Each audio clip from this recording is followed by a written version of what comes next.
Ukraine blew up Russia's best anti-air system using US ATACMS.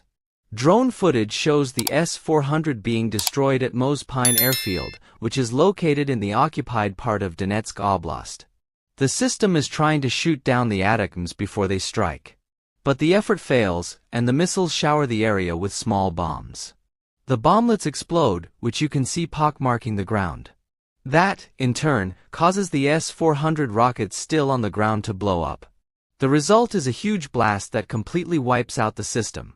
More video reveals the aftermath of the strike from the ground. 2 missile launchers, 1 radar, and a control center were blown up. Taken together, the equipment likely cost $500 million. Всё, пиздец. Всё сгорело нахуй. Хуеть можно, блядь.